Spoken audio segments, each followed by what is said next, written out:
Mas, cara, tem um personagem mais no mundo da Marvel, que ele bombou muito aí, que a galera conhece. Eu acho que a galera conhece. Um tal do Homem-Aranha. E eu acho... nunca ouvi falar desse. Tá vendo? E, cara, o Tobey Maguire, ele fez lá os primeiros filmes, e aquele cara sofre, né? Aquele maluco sofre, perde o tio por culpa dele, né?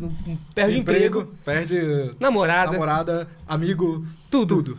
A avó vai pro hospital lá também, né? Por causa a tia May. Vai pro hospital. É a confusão, cara. O Homem-Aranha, um monte de confusão na vida dele, e mesmo assim ele continua sendo um herói.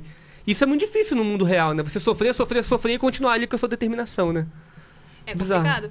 E, cara, o Homem-Aranha, ele é, tipo, o melhor... Acho que é o mais popular, né? Não vou dizer o melhor porque a galera se divide, assim, entre vários, né? Mas eu acho que o mais popular, mundialmente falando, e eu acho que principalmente no Brasil, né? Porque a gente olha o cara ali todo ferrado, né? Precisando de grana, tipo... Se a gente vê um Tony Stark, por exemplo, é algo muito distante, assim. É maneiro pra caramba, tipo, maneiraço. Mas é algo que não é relacionável, de certa forma, né? Então, eu acho... E o Homem-Aranha, ele é tão relacionável que ele tem aquela máscara. Então, tipo, ele pode ser qualquer pessoa com a máscara. Qualquer um. Até tem uma entrevista, né, do criador que ele falou, né, o Stan Lee disse que a intenção do traje cobrir todo o Homem-Aranha que poderia ser, tipo, qualquer cor, qualquer religião, pra galera realmente poder se projetar no Aranha, né, isso também é muito bacana, então ele é bem relacionável, né. Você vê, desde a criação já tem esses lances de, vamos tentar botar psicologia aqui pra abraçar o máximo de pessoas possíveis, pra eles se identificarem com o personagem, e não tem como, brasileiro, não só brasileiro, mas, tipo, o brasileiro se identifica muito com o Homem-Aranha, por isso, ele sofre muito, e tem que acordar lá todo dia e ser o herói, fazer acontecer, né. É interessante o jeito também que ele lida com o luto, né, do próprio tio dele, né, que falou pra ele, com grandes poderes vem grandes responsabilidades, e aí ele tomou isso como algo, o mantra dele, né, é o mantra dele isso daí, porque ele segue aquilo, tipo, independente de qualquer coisa boa ou até mesmo ruim que vá acontecer na vida dele. Com grandes poderes vem grandes responsabilidades. Ele não mata também, ele vê que, tipo, existem outras formas de seguir aquilo. Isso é muito interessante, cara. Nos animes também tem vários outros personagens que eu vejo que a galera quer ser igual a ele. Muito igual. Tipo, eu gosto muito de Attack on Titan e eu vejo muito que o pessoal gosta do Irving Smith. Irving Smith a galera gosta muito por causa da liderança, do jeito que ele atua. Porra, tá lá o Titã devorando o braço dele e tá indo embora e tá lá... Vamos pra cima, gente. Então, tipo, isso é muito foda. E não é qualquer pessoa que consegue ter isso, né? Cara, o Irving Smith é muito da hora a gente aproximar um pouco ele também do conceito de estoicismo, assim, né? Quando a gente fala da filosofia, é aquilo que, bom, a situação em si não é o que te afeta, mas a interpretação que você faz da situação é o que vai te afetar. Então, por exemplo, o mundo tá desmoronando ali, né? Então, o cara, ele tenta se puxar pra realidade de alguma forma para que a partir dali ele consiga ter uma interpretação mais razoável dos fatos ali, mais racionais, para que aquelas emoções, aqueles desejos e impulsos acabem não atrapalhando também a forma com que ele vai gerir como líder, né? Sim. Porque, tendo uma liderança é um espaço de responsabilidade também, né? Ainda mais naquele mundo, né? Naquele mundo complicadíssimo, né? E aí a gente pensa, como a gente faz, né, para situações também acabarem, a gente não acabar distorcendo também em situações muitas vezes, né? Porque o estoicismo, ele fala, né, do que tá no nosso controle e o que não tá no nosso controle. Se a gente pega, por exemplo, o caso do Peter Parker, né? A morte, ok, teve todo o rolê do cara que fugiu com o dinheiro, ele podia ter parado o cara, existe um sentimento de culpa e responsabilidade, né? Mas a morte em si é um fenômeno da natureza, né? Tipo, é a nossa única certeza. Então, como a gente pode lidar com ela de uma forma que a gente entenda que não está no nosso controle? Eu acho que é muito isso também o processo do luto, quando a gente fala em si, por si só, assim, né? Que ele puxa muita responsabilidade pra ele ali, né? Mas realmente, no mundo que a gente tá também, faz parte acontecer alguma dessas coisas, né? E é o jeito que você lida com elas.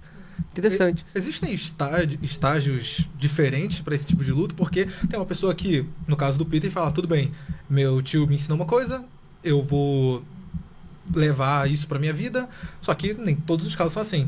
Às vezes a pessoa busca vingança por causa disso. Uma obsessão com aquilo, né? Uma obsessão, uma tristeza, uma depressão. Por exemplo, você mencionou, tem o famoso Sasuke, né? O Sasuke, ele passa um trauma sinistro ali perante toda a família dele que morre. O irmão dele faz isso na frente dele lá. Faz ele reviver aquilo um zilhão de vezes. Né? Em quesito de vingança, o Kratos, no God of War, o cara perdeu a família, perdeu tudo, foi amaldiçoado e culpa dos deuses. Tudo isso aconteceu e... Cara, vingança. O que leva a pessoa a, tipo, ter esse tipo de atitude e levar isso até pra vida? Cara, Kratos, inclusive, a Ju até brilha os olhinhos de falar. God of War. Viciado em God of War. O cara passou só 3 jogos viciado em vingança. Caralho, coisa pra porra. Mas existem, sim, 5 estágios do luto, que é negação, depressão, raiva...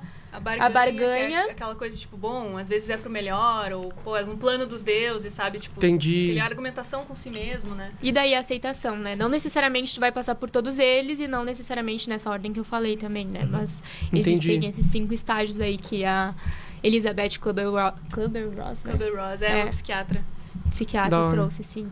Então, por exemplo, isso que você falou que um dos estágios é raiva. Então, dentro da raiva, por exemplo, o Sasuke, ele focou nesse estágio do luto da raiva e, com base nisso, ele criou a vingança pelo irmão dele, né? Então, ele vai... Um estágio, ele vai gerando outras coisas ali que pode ferrar muito a vida daquela pessoa, né? Sim, bizarro eu acho que ele meio que embarca, né? Então, quando a gente fala de raiva, né? Pô, raiva não é uma emoção ruim, né? A galera, às vezes, pega raiva, pega tristeza e fica tipo, pô, que merda, essa emoção é ruim, não quero sentir ela. Muitas vezes até se fecha, evita sentir, né? Mas, na real...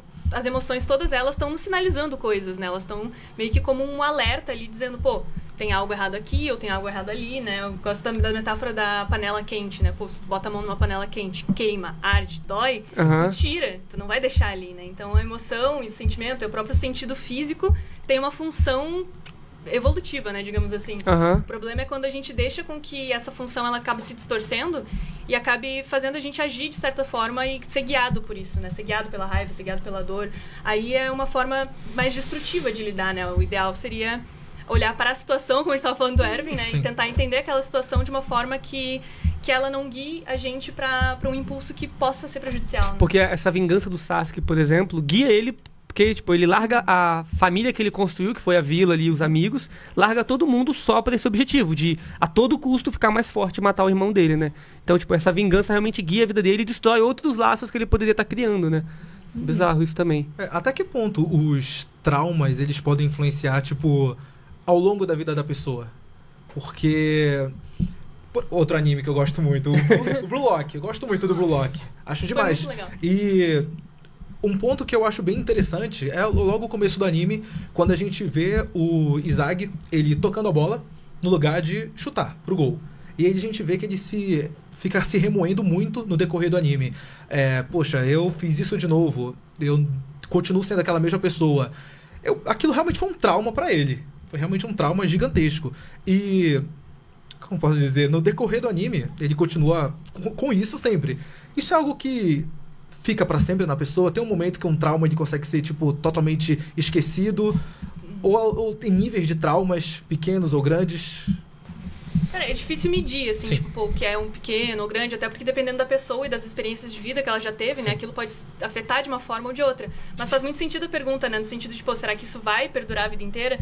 Eu acho que depende da situação e depende também a forma com que a pessoa vai desenvolvendo e vai lidando com isso, né, porque nada impede de que, bom, aquela pessoa pode ficar anos e anos remoendo aquela situação, né, a gente chama de ruminação, Sim. quando aquilo fica voltando e a gente fica pensando em coisas que a gente poderia ter dito, ou coisas que a gente poderia ter feito, ou como eu poderia ter evitado tal situação. Então, essa ruminação, ela pode acompanhar por muito tempo, mas existem formas saudáveis também de tentar desvencilhar esse sentimento, né? Não que vá esquecer, ou não que vá não sentir ou reprimir ele, né? Como a gente estava falando antes da repressão, mas algumas formas mais saudáveis de lidar para que aquilo também não acabe prejudicando a vida, né? Então, existem formas de lidar com isso de uma forma mais saudável, digamos assim, né? O Izagi é um bom personagem, né? Eu acho que ele é, o gênio, né? O cara tem a visão ampla ali do campo, é muito da hora, né? Até em processo de ensino-aprendizagem, acho que a gente fez um vídeo de como a modulação do ambiente também vai afetando, né? Como que é importante...